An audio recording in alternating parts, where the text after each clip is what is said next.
The black dress was still hanging on the back of the bedroom door when I did it. 3 days after we buried him. 3 days of casseroles arriving at my doorstep wrapped in dish towels. 3 days of my mother-in-law sleeping in my spare room because a widow shouldn't be alone. And on the 4th morning, before the sun came up, before anyone else was awake, I walked out to the woodshed in my bare feet across the frozen grass, and I did the one thing I had been thinking about for 13 years of marriage. Before I tell you what I did, before I tell you why my hands were shaking so hard I almost dropped it, let me say this. I'm Hannah, and this is Hannah the Amish girl. I grew up Old Order Amish in Lancaster County, and this channel is where I finally tell the truth about a world that asked us to swallow our voices for generations. If you want to hear stories from behind the prayer cap that nobody else will tell you, please hit that subscribe button, tap the like, and turn on the notification bell so you don't miss anything. And in the comments, tell me where you're watching from. I want to know who's listening tonight. Daniel died on a Tuesday in February. He was 41 years old, a heart attack in the milking barn at 4:30 in the morning. He went out before sunrise the way he always did, and when he didn't come back for breakfast, our oldest son Samuel went looking. Samuel found him kneeling beside the cow he'd been about to milk. His hat had fallen into the straw. The lantern was still burning. I want to be honest with you because honesty is the whole reason I started this channel. I loved Daniel. He was a good man by every measure our community used. He worked hard. He prayed before every meal. He never raised his voice to me or to our 5 children. He was steady the way a good draft horse is steady. Reliable, strong, never complaining about the weight of the harness. And when I heard Samuel screaming from the barn that morning, I felt something break inside me that I will never fully be able to name. But I am also going to tell you something that took me a year to say out loud, even to my therapist. When I sat beside his body waiting for the bishop and the undertaker to come, when my hand was on his cold hand and the lantern was still flickering and the cow he had been about. To milk was making that low sound cows make when they need to be milked and nobody is coming. I felt grief, and underneath the grief, quiet as a second heartbeat, I felt something else. Something I did not have a word for yet. The Amish funeral happens fast. Within 3 days, the body is washed and dressed in white by family members. Daniel's brothers built his coffin from plain pine in our barn, while I made coffee for the men who came to help. There is no embalming. There are no flowers. The viewing happens in our home, his coffin in the front room where we had eaten supper together 2 nights before. Hundreds of people came through. I shook every hand. I accepted every casserole. I sat on the hard wooden bench during the 3-hour service, and I sang the low bleed from the Osbun the way I had sung it every other Sunday of my life. And the whole time that second heartbeat under the grief was getting louder. Here's what nobody outside the community understands about Amish widowhood. The mourning period is structured down to the smallest detail. A widow wears black for 1 full year. Black dress, black apron, black bonnet, black stockings. No exceptions. After the year, she may transition to dark gray or dark purple, but only slowly and only with the bishop's quiet approval.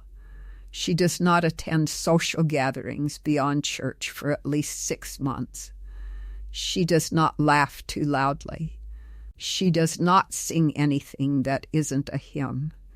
She does not, under any circumstances, do anything that might suggest she is anything other than completely defined by the man who is no longer there. If you're still here with me, please tap that like button. It really does help this channel reach other women who grew up the way I did, women who are still trying to find their voice. And subscribe if you haven't yet, because I'm just getting to the part of this story that I have never told anyone. The widow's role goes deeper than clothing.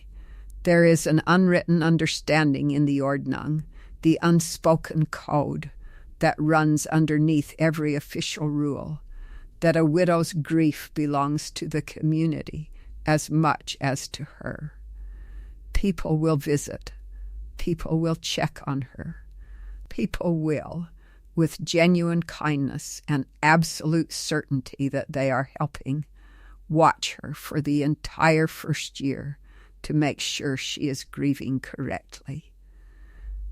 My mother-in-law moved into my spare room the night Daniel died. She told me it was so I wouldn't be alone. I knew her well enough to know she also believed, without ever saying so, that a widow alone with her own thoughts was a widow who might think the wrong things. And I was thinking the wrong things. On the night of the funeral, after everyone had finally gone home except my mother-in-law, I lay in the bed Daniel and I had shared for 13 years, and I stared at the ceiling, and I let myself think the sentence I had been pushing down for 3 days. I am 34 years old. And for the first time since I was 16, no one is waiting for me to do anything. I don't know how to explain to you what that sentence felt like. It was not happiness. Please understand that. It was something more complicated and more frightening. It was the feeling of standing at the edge of a field you have never been allowed to walk into and realizing the gate is open and no one is watching. So let me tell you what I did 3 days after we buried him. In the back corner of the woodshed, behind the kindling box, behind the old harness Daniel had been meaning to fix for 2 years, there was a wooden crate. Inside that crate, wrapped in an oilcloth I had stolen from the buggy shop the year I turned 22, was a notebook. A simple black composition notebook, the kind English schoolchildren use. I had bought it in a gas station 13 years ago on the one trip Daniel and I took to visit his cousins in Ohio, while he was inside paying for fuel, and I had hidden it in. That crate the day we got home, and I had written in it once a week, every week, for 13 years by candlelight after Daniel was asleep. He never knew it existed. I want to be clear that I do not believe he would have been cruel about it. I believe he would have been confused, then concerned. Then he would have spoken to the bishop, and the bishop would have spoken to me kindly, and the notebook would have been burned in the kitchen stove with both of us watching, and I would have agreed it was for the best. That is how the system works. Not through cruelty, through certainty, through the absolute conviction that everyone, especially the women, will be happier without the things that pull them away from the path.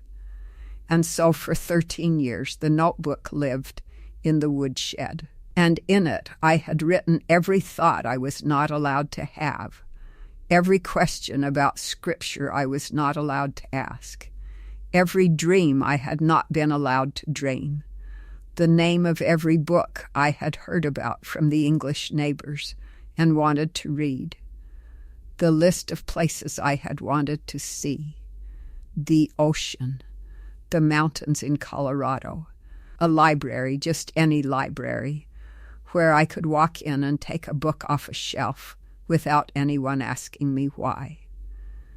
I'm going to pause here because I need you to know I'm doing okay telling you this. If this story is reaching you, please subscribe and turn on the notification bell so you don't miss the next one. There are stories I'm finally ready to tell, and I want you with me when I tell them. So on the fourth morning, 3 days after we buried Daniel, I walked out to the woodshed in bare feet across the frozen grass. I unwrapped the oilcloth. I held that black notebook in both hands, and I read it, all of it, every single page. I sat on an overturned bucket in the cold woodshed in my black mourning dress, and I read 13 years of my own hidden voice. And I cried, but not the way I had cried for Daniel. I cried the way you cry when you find a person who has been lost for a long time and realize she was alive the whole time, just waiting. Then I did the first thing I did after burying my husband. I took that notebook into the kitchen. I sat down at the table where I had served him 3 meals a day for 13 years. I lit the kerosene lamp because the sun still wasn't up. And on a fresh page, with a pencil I had sharpened with a paring knife, I wrote 3 sentences. I am leaving the Amish. I am taking the children with me if they will come.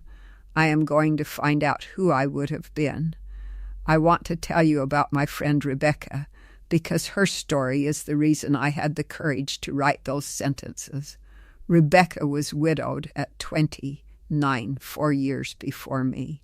Her husband died in a buggy accident on Route 340.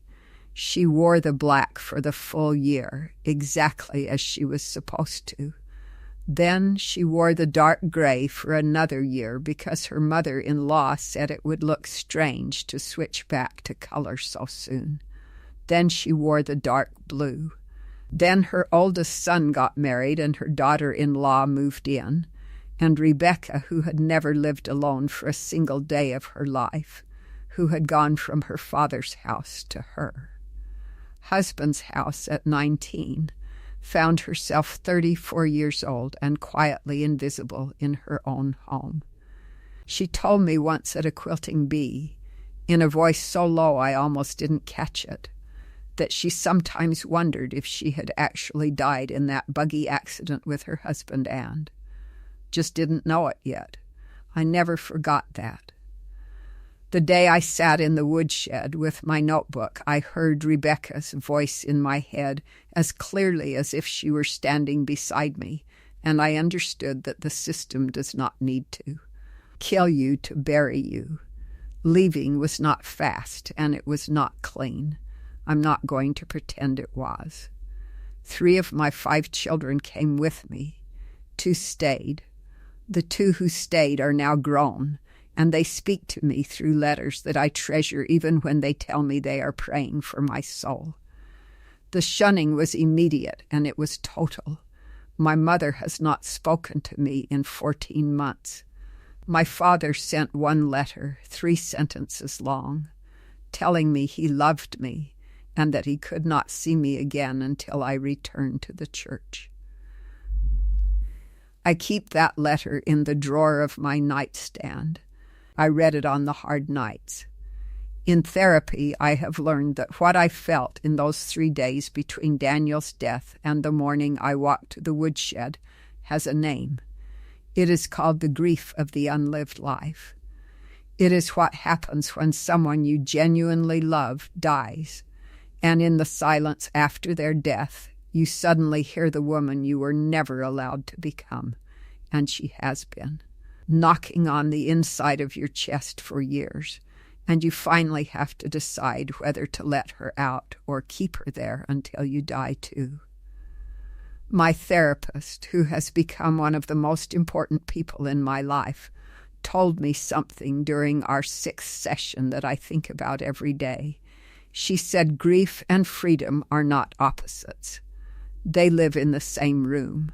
You can love someone deeply and still be relieved that the role you had to play for them is over. That does not make the love less real. It makes you a whole human being instead of a costume. If this is hitting you in a soft place, please drop a comment and tell me. and subscribe to this channel so you don't miss the rest of these stories. I read every comment, and your words have carried me through the days when I wondered if I was wrong to leave. The Amish world gave me my children. It gave me 13 years with a man who was, in his own quiet way, a good husband. It gave me a community that brought casseroles to my door for 2 weeks straight after Daniel died, women who scrubbed my floors and milked my cows and asked nothing in return.